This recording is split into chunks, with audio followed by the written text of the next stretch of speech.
You ever wonder what your lesson in life is? What your lesson to teach and what your lesson to learn is?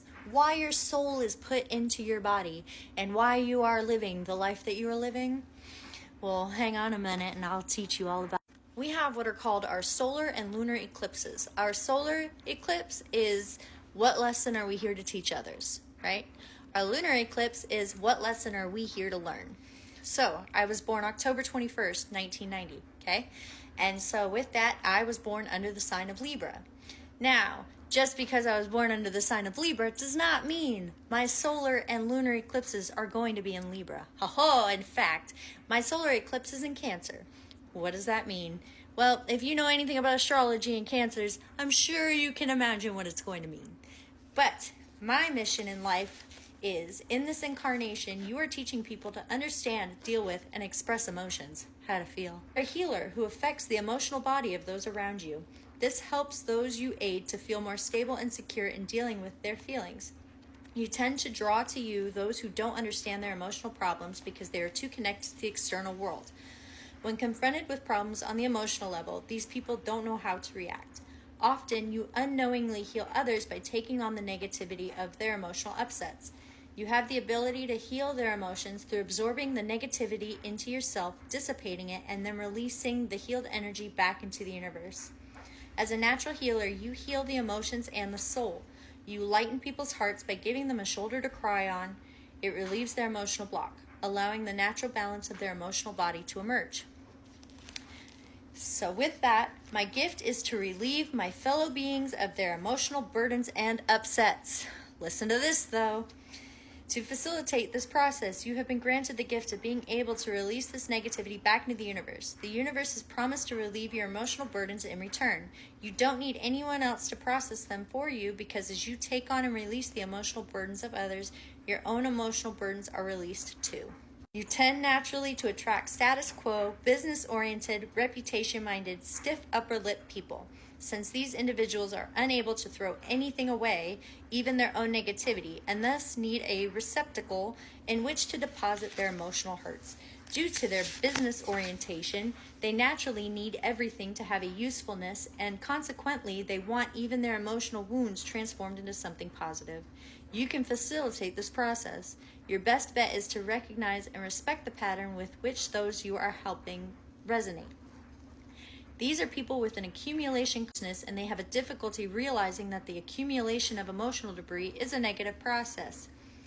It is your job to accept with maternal understanding the negativity of others and then to allow it to be dispersed into the universe.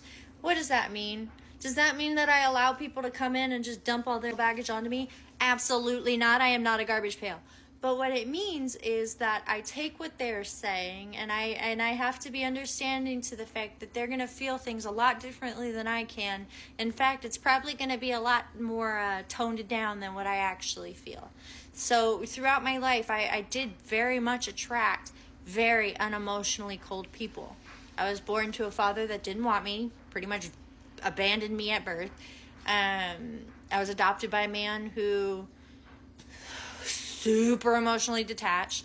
I even married a man super emotionally detached. And throughout life, I really had to learn how to not take this stuff personally and to realize that I wasn't just running into these people because the universe hates me and wants to punish me. I was running into these people because they needed my energy in some form or fashion to heal that piece of themselves that won't allow them to feel things. Okay, but with that, unfortunately, comes the self-pity trap. So it says, you may fall into the self-pity trap by not appropriately understanding the importance of your role in the universe. You are not supposed to become overly involved in the emotional lessons of those you help, but rather allow yourself to receive their burdens, share your empathy, and get on with your own life.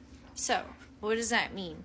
When I was younger, I would take on everyone's problems. I would be the first one to drop everything and be there when you needed me, at the detriment to myself. Having to learn that I can be there and be that emotional support for somebody without completely jumping in to play hero. Okay, sometimes you gotta let people swim to figure out how to cross the lake. You know, if they sink a little bit, it's okay. I'm there to hold their hands, be that emotional support to them, but it is not my responsibility to take on everything for them, right? So that's my lesson. And it even goes deeper into it. There's so much more. That's just my solar, okay? So my lunar, the lunar is actually, this was the one that was kind of a kick to the teeth, because these lessons aren't easy to hear, especially if you're not ready to hear them. So for instance, my lunar is in Aquarius. So you can imagine what that's like. So my lesson in this lifetime is detachment. Your challenge is to release your tendencies towards possessiveness and jealousy. The pace at which you learn your lessons is quite accelerated.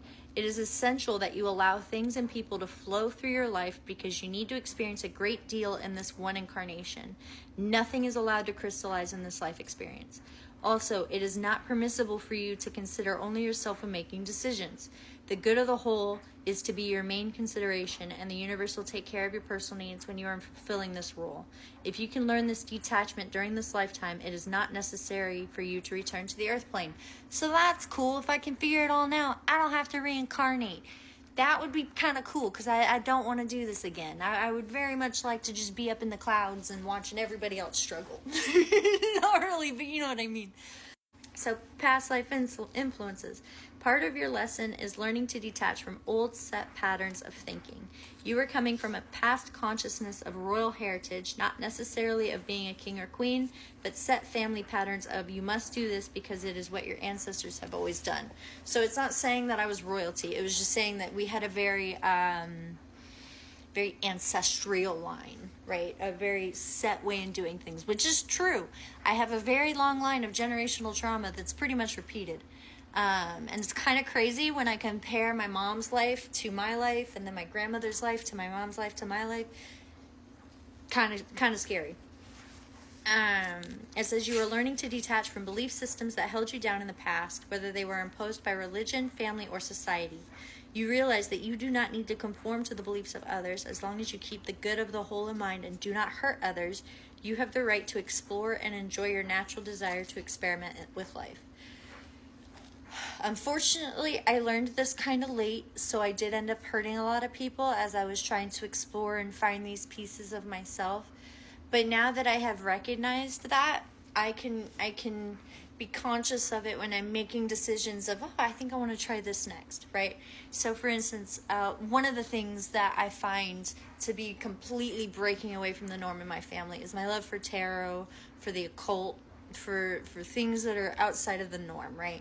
And the thing is I combine a lot of my Christian beliefs into my occult beliefs, because I am a firm believer that unfortunately the concept of church and mankind has molded religion to be what they want it to be and not what it's originally supposed to be, which is connecting with spirit, source, community, and self. You know, it's one of those things where I've recognized that my beliefs are different. People call me witchy and woo-woo or demonic or whatever. That's fine. But I know in my heart that I'm not sacrificing anybody. I'm not doing anything weird. So I'm free to explore that, even if it's going against my family's beliefs. But also realize that it says right here that nothing in this life is supposed to materialize for me. And when I say that is facts, I have been married twice in my 33 years, okay? I do not have full custody of my children anymore. I only have 50-50 parenting because I went through a really, really nasty, crazy divorce with my ex. You know, my job is constantly fluctuating. Like, I have learned detachment like no other in this lifetime. And it sucks, it's hard, but I actually really enjoy it, because I've noticed the more I let go and I let things kind of just happen, the universe really does take care of me. Like, I will be stressing out about a bill, like, oh, how am I going to pay this? I have no idea. And then I just tell myself, oh, it's fine. I'm not going to stress about it. I'll let the universe work out the details. And sure enough, you know, something comes along and that bill gets paid. Or I drop whatever it is that's burdening me and something else comes along that's even better. So if you'd like to know, drop your birthday and year and I'll help you.